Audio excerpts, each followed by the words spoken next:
Okay, we're continuing Module 6, Accounts Receivable. Alright, this time we're going to receive a payment for invoice 1001, which was from Indie Publishing. So I'm going to close the chart of accounts, and I'll actually just go to plus this new link here and go to bank deposit. And that's going to link me to the unpaid invoices. So I'm going to select, I want to make sure that you select the account of the checking account, and the date for this is, they show this as 2/12. Oh, no, so sorry. Exit out of this. I'm sorry, I skipped a step. I want to receive payment. I apologize. So on page 48, we want to receive a payment from Indie Publishing. So it pulls up this invoice. This is the one we want. The date that it says to use is February the 10th. So go back to February 10th to record this payment. The reference number, it shows the method of payment this time is ACCT. So this is an electronic payment. We don't have that option, so we're going to have to add that. So we're going to save that, and then go back and choose. And then it says to use ACH for the reference number. That we want it to deposit this to the payments to deposit, the undeposited funds. Okay, we changed the date. This is the invoice, and it's a total of $30,000. So we double check to make sure there's nothing else.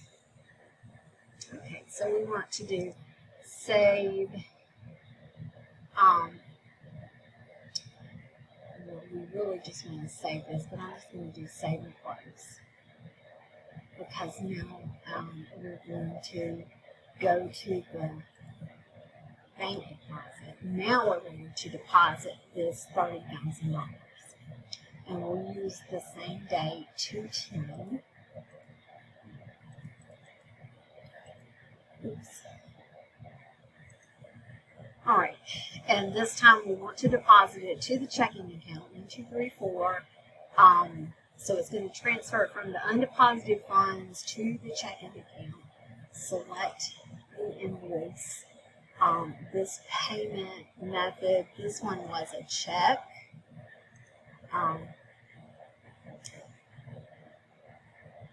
No, I'm sorry. It was the ACCT. Why didn't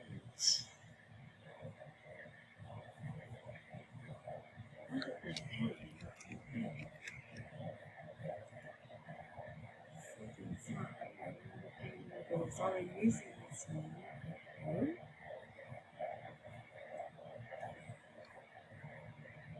No, I'm not seeing it there.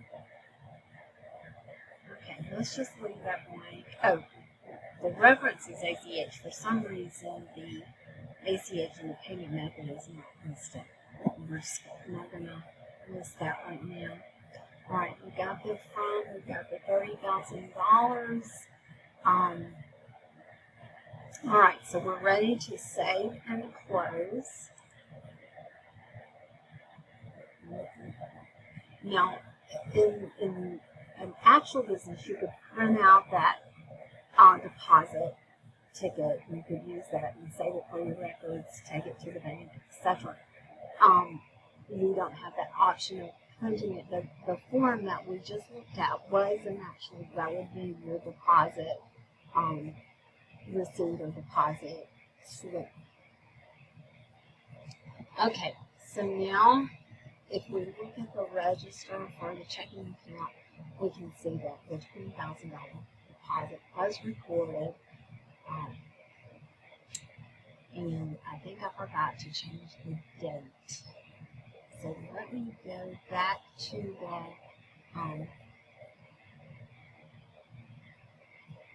let me go back to the deposits.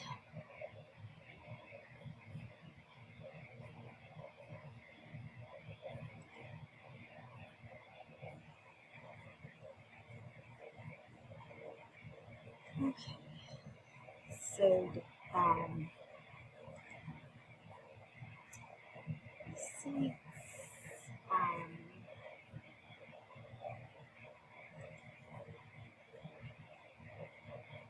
well, I'm not going to worry about the date on that, but I should have changed the date to February 10th. So at this point, I'm going to just leave the bank deposit as is. I'm not going to worry about. I can go to the chart of accounts.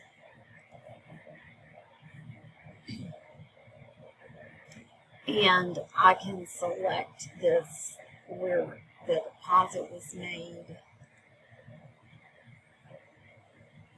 And let's see if it will allow me to edit that and change that date to 2/10.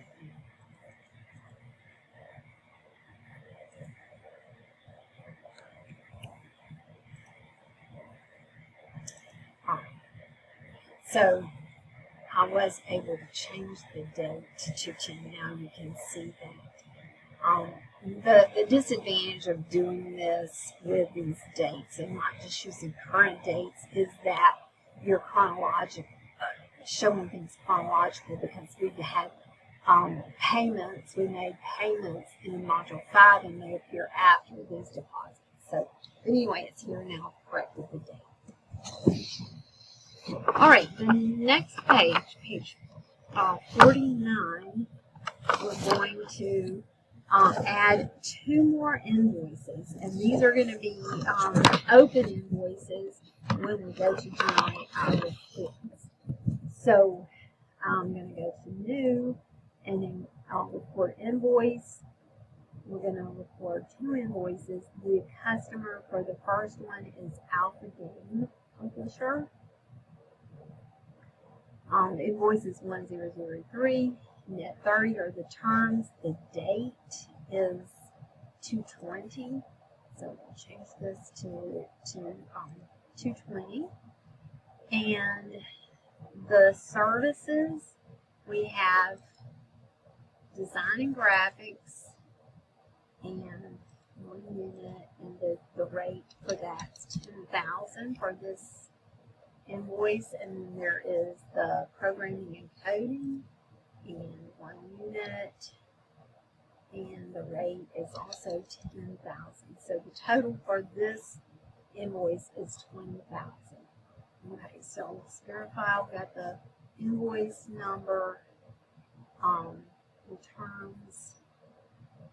You have some space where you could record memo, etc., some description. You can even record some internal customer notes. So if you needed to record this and you wanted to print the invoice for the customer, this would not appear on the memo. All right, so I'm going to do save and new because we need to enter 1 more. And we are going to enter another invoice for indie publishing.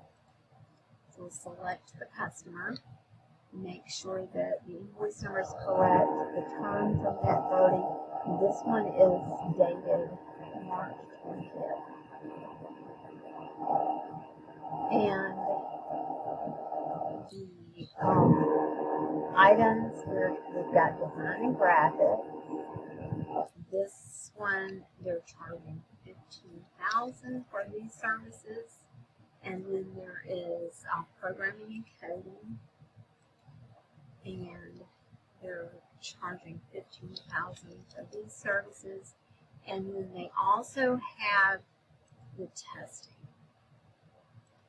So different service here, and that's $10,000. So the total of this invoice is $40,000.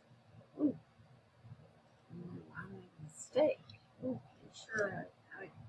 you don't enter too many zeros. Okay, I got carried away there. So 15,000. Notice here you have this option. If you clicked this and there was a tax attached to this service, it would calculate the tax percentage. But for this company, they do not tax labor. So most states don't tax labor. All right, so we're done entering the invoice. We don't have any reference numbers to go for this. So I'm going to do save and close. So that's going to leave the invoices. Though you can see now that if we go to the chart of accounts, you can see that the accounts payable accounts receivable has increased. So we entered those two. One was for 20,000, one was for 40,000. So that balance has increased. Also, look down at the we haven't received the payment yet. So the undeposited funds is not reflecting anything because all payments have been officially deposited. All right, that takes care of page 49. So on page 50, we're going to be generating reports. So I'm going to end this video. I'll start a new video for the reports.